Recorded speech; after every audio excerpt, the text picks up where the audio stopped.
guys, welcome. We are Gilligans Rescue, and we just thought it was time to sit down and let our followers get to know us. So we decided to do a little question and answer. So we posted on our Facebook some asking everybody about, what they wanted to know about us. Yeah, like if you were just curious about things that we do or just wanted to know. So anyways, I'm Lonnie Lily. I am her daughter. I'm Felicia Lily. And then my daughter is Lottie Jo, and she's usually the one that you see as like the little helper. So anyways, let's get started. Okay.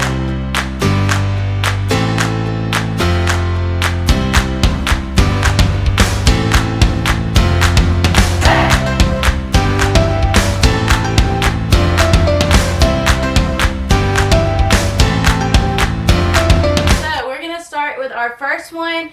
And a lot of people, since we have such new followers, is how did y'all start your rescue? So I figured this would be a good one for Mom to answer. When I got Mona Lisa, I started getting into Facebook groups about German Shepherds and just started realizing that how many needed homes and how many needed rescuing and how many were on the streets. And, it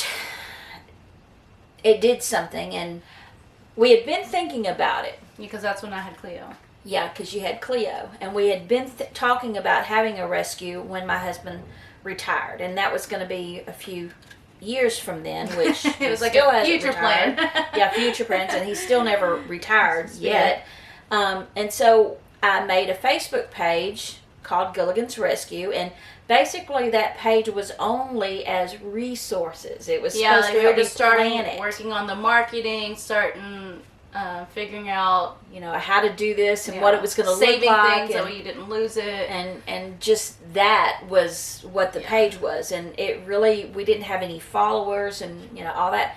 And then what happened to really start the rescue was when the Humane Society fire happened. A lady reached out to me and asked if we could foster the 2 Belgian Malinois that survived the fire. And she and I were both like, oh my gosh, is this really happening? We weren't ready. Yeah. And then we started talking about it, and we were like, okay, we can do this. Okay, we got this. We can do this. And so I messaged the lady back, and by that time they had already found fosters, thank goodness. And then basically what happened after that was she says, well, hey, we're ready. We were ready, so let's go ahead and start. And what's stopping us, really? What's stopping us? And we're never going to be completely ready. We're never going to be where we want to be. But that doesn't mean we can't still be doing something good. And so when we started this, we thought we were prepared because we contacted Beaumont Animal Services and said, hey, pretty much how many German Shepherds do y'all take in a year's time? And they said about 20, 25 or so. And then we called Port Arthur and they said, 12 to 15. Well, our first month, we were contacted 23 times in 1 month, the very first month we started. And the moment you say you're a rescue. And it hasn't slowed down since. So, well, that was a very full question. Okay, so I think that kind of leads into the next question that we have, which is, do you only take German Shepherds? Which is a great one, which, yes, for the most part, we only take German Shepherds. And the reason is because when we call ourselves a German Shepherd Rescue, when we have people reaching out to us wanting a German Shepherd, the thing with us, though, is that we offer more than just rescuing a dog and putting it into a home. We like to offer an after support group, and so we have a Facebook group for all of our lovers and all of our past adopters, or even just people in the community that own German Shepherds. And we like to make sure that once our dog is in a home, that those people still know that they can reach out and ask us questions, or if they're stressed, or if they just need a play date, anything like that. So being a little bit more knowledgeable of the breed is really important. We try to helpful. We try to educate people on the breed.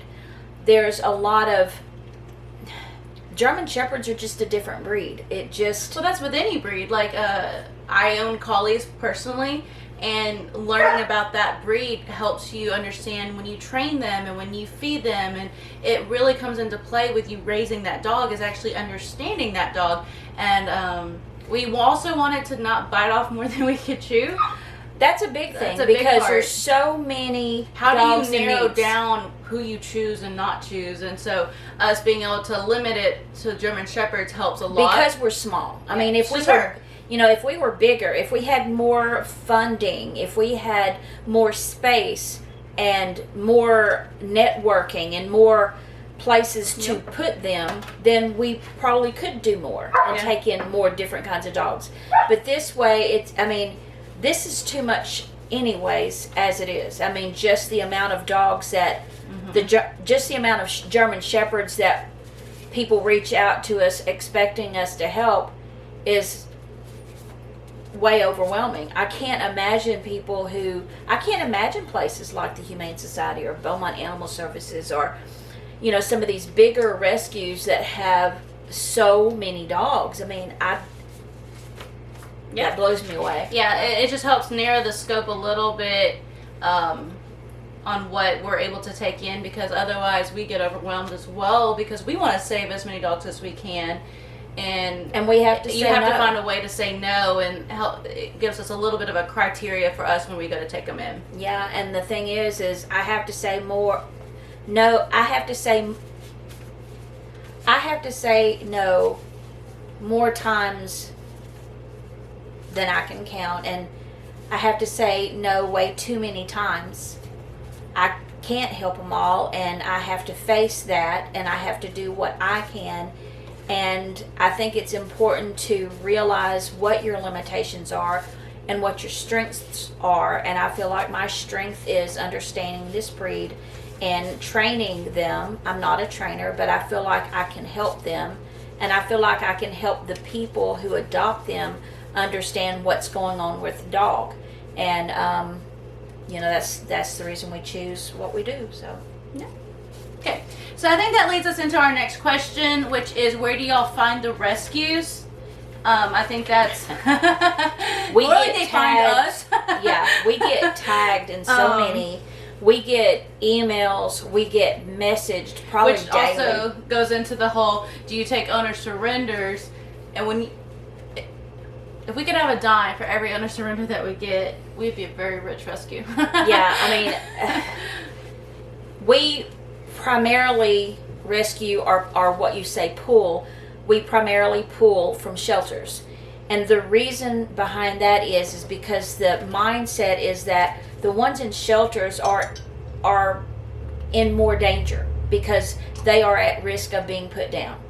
Owner surrenders, whether or not it's a good owner or a dangerous situation, the fact is they do have a home. They're pretty much off the street, and the timeline and the seriousness usually of them having to get rid of their dog isn't as urgent as if the dog is being about to put down, code red, all those posts that you see on Facebook. Usually if they go in a shelter, a lot of times they have maybe 5 days. Now, I will say this about our shelters. Our area shelters are amazing. They don't necessarily put them down in 3 to 5 days, but a lot of them will keep them for a long time. Which goes back to, do we take owner surrenders? And it's not that we don't take owner surrenders. We have taken a few. We've taken one recently. Couple recently. It just kind of depends on the situation. And really, it just kind of comes down to what's in our shelters at the moment. Usually our shelters are so full that that's kind of our first priority, is helping those out first. What if the dog is aggressive? So, we don't take known aggressive dogs. Which, what people say is aggressive with German Shepherds and what we consider as aggressive is very two different things. We've gone up to a animal control many times where they have labeled the dog aggressive already, and then we get there and we don't think they are. German Shepherds shut down when they're in animal shelters. They don't do well in animal shelters, which is why, one, we rescue German Shepherds, and two, why we go with the shelters first. It's because the longer they're in there, the worse they're gonna become. Yeah. So that's, no, we don't take a known aggressive. We don't want to take one that's bitten somebody or got into dog fights. But we do go into it with an open mind, and so far we haven't had issues with that. No, and the thing is if the dog is, extremely dangerous, then, the animal shelter is going to deal with that before we ever get them, and before the public. We never really have to make that decision ourselves on if we have to take it or not because of aggressive being the issue. Mm-hmm. But we don't take them knowingly. Does it matter if it's a boy or a girl? No, it doesn't. We love them both. Okay, so the next question is, how many dogs do you take at one time? The simple answer would be that we have 3 kennels, so we take 3 dogs. This woman does not take just 3 dogs. But it's hard. It goes back to that whole having to say no and then feeling a whole type of way. But you feel guilty, and because you start trying to figure out how to make room for everybody. It's like when I did take the puppies, we didn't have the room for them, and we tried to make room for them. And which that makes was it harder. It makes it harder because you're not ready. So we have 3 kennels, and we normally try to only keep 3 at a time. 1 per kennel. Now, and for the most part, I feel like you do really well keep only the 3. It's just when she takes in the puppies that a couple of weeks ago we had 6 at one time because that was the puppies. And during Harvey we had 10. Yeah, and that was really hard. And I mean, right now we have 2, and I have an empty kennel. We'll go into that later. So once we actually have the dogs, we have some questions on that. Do you keep the siblings together?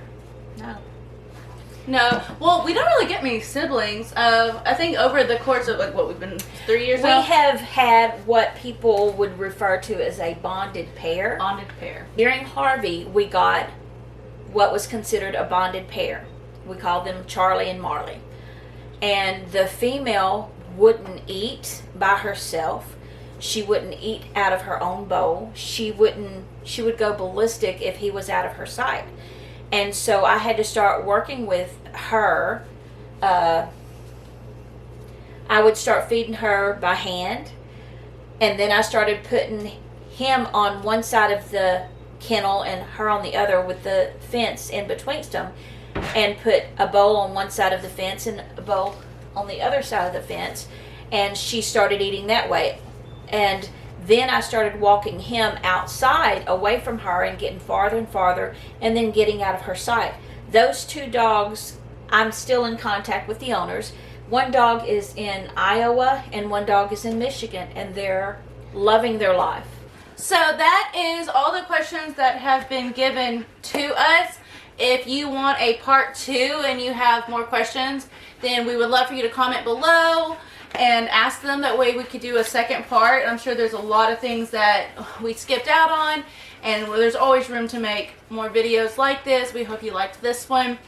Make sure that you stay tuned for the tour of our new facility. They've all been working so hard, and I can't wait to show it all to you. We have some little pamphlets that if you would like, and I can put some in the mail to you. We have the German Shepherd dog, some little facts. We have So you're thinking of owning a German Shepherd dog, and then we have one about ourselves. So, if you want something like that, just let us know. I'll pop one in the mail to you. And thank you so much for always supporting us. Bye. Come on, get up here. Come on, come on. Bonnie! Come on, Bonnie! Oh, my goodness. Oh, no, Bonnie. Look at you. Oh, come on, Bonnie. Come on, Bonnie. Oh, my goodness. Oh, my goodness. Look, there's Matisse. There's Bobby. Mona Lisa. Don't beat up Bonnie. Come here. Melissa. Come here, there's Bonnie. There's Bonnie.